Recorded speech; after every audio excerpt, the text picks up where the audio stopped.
श्री स्वामी समर्थ. भिवू नकोस, मी तुझ्या पाठीशी आहे. हे शब्द ऐकले की आपल्या मनामध्ये किती सकारात्मक ऊर्जा निर्माण होते ना. नमस्कार मित्रांनो, आज आपण स्वामींचा असा एक संदेश पाहणार आहोत जो आपल्याला आपल्या आयुष्यामध्ये लॉ ऑफ अट्रॅक्शन सारखा काम करतो. एका वेळी स्वामींचा एक भक्त खूप चिंतेमध्ये होता. तो नेहमी म्हणायचा, माझं काहीच चांगलं होत नाहीये, माझ्यासोबत नेहमी वाईटच घडतं, माझं नशीबच खराब आहे.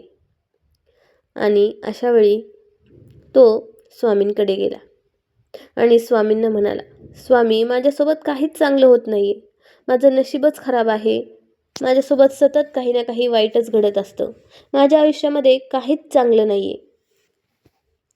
स्वामींनी त्याला आपल्या जवळ बोलावले आणि जमिनीवर एक रेघ ओढली. स्वामी म्हणाले, ही रेघ न पुसता लहान करून दाखव बरं.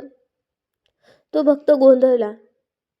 त्याला कळेना, रेघ पुसायची नाहीये आणि लहान पण करायचे आहे.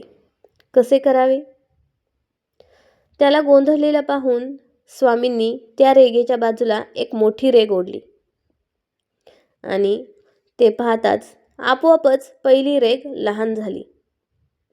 स्वामी म्हणाले, बघ बाळा, तुझं दुःख कुरवाळत बसण्यापेक्षा तुझ्या आयुष्यामध्ये सकारात्मकतेची आणि कर्तव्याची मोठी रेघ ओढ.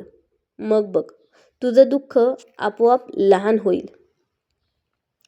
मित्रांनो, आपण ज्या गोष्टींवर लक्ष केंद्रित करतो, फोकस करतो, तीच गोष्ट आपल्या आयुष्यामध्ये वाढत असते. जर आपण स्वामींच्या कृपेवर आणि आपल्या मेहनतीवर विश्वास ठेवला तर संपूर्ण ब्रह्मांड, युनिवर्स देखील आपल्याला नक्कीच यश देतं. स्वामी म्हणतात, अनन्य भावाने मला शरण ये. अनन्य भावाने मला शरण आल्यानंतर मी तुझे सर्व दुःख हरण करेन. याचा अर्थ असा आहे की जेव्हा आपण पूर्ण सकारात्मकतेने आणि श्रद्धेने एखादी गोष्ट मागतो, देवाला शरण जातो, तेव्हा ती आपल्याला मिळतेच. त्यामुळे मित्रांनो, आजपासून तक्रार करणं बंद करा. तक्रार करणं सोडा आणि श्री स्वामी समर्थ म्हणत सकारात्मक कामाला लागा. कारण तुम्ही जे विचार मांडाल, तुम्ही जसे विचार कराल तसेच तुमचे आयुष्य घडेल. अशक्य ही शक्य करतील स्वामी. श्री स्वामी समर्थ.